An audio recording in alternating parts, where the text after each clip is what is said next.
Okay, the Bandra Kurla complex or BKC has always been associated with commercial and office spaces in Mumbai. But now it is fast developing a reputation as a growing residential hotspot too. Demand for premium housing is rising and developers are gearing up to meet it. So what's driving interest here and what's the outlook for this micro-market? Nikhil Narayan Sivdas joins us with this ground report.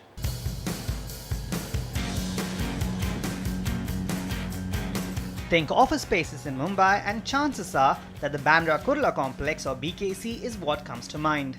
The first planned commercial complex in the city, BKC has seen several corporates and agencies vying for space here. Along with this, demand for residential housing is growing too.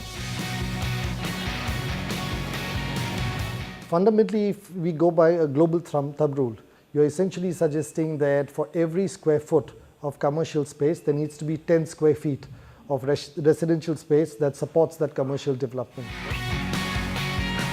Adding to this is the surge in commercial activity that BKC has seen recently. Foreign banks and private equity funds are looking to set up shop here, with sources telling NDTV that the Bank of China and the Canadian Pension Plan Investment Board or CPPIB are actively looking for spaces in BKC. Add to this the presence of the British and American consulates, and it is easy to see the type of consumer that is driving demand here. Major consulates have shifted to BKC.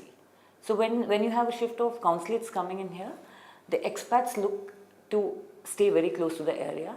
You have the senior executives who want to be close to the residential setup.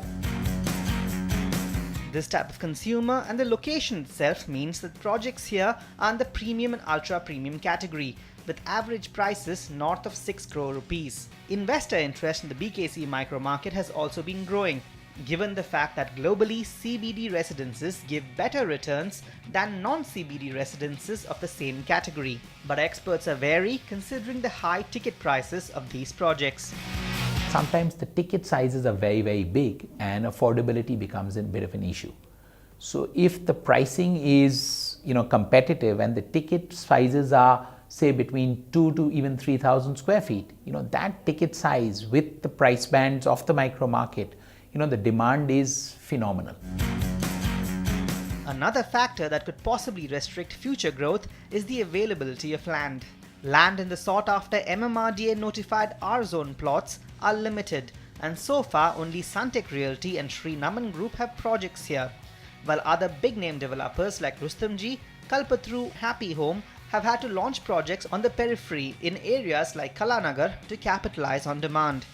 But experts say that the periphery's proximity to BKC means that they enjoy the same location advantages and prices with a difference of maybe 5% in rates. But if BKC is to attract further interest, industry leaders and experts feel that the government must step in to control land prices. Earlier auctions happening at around 40,000 rupees a square meter. That's now become as high as 5 lakh rupees a square meter, the last few auctions. When there are new plots coming in from MMRDA that are going to be auctioned, we'll have to think of the pricing very strategically.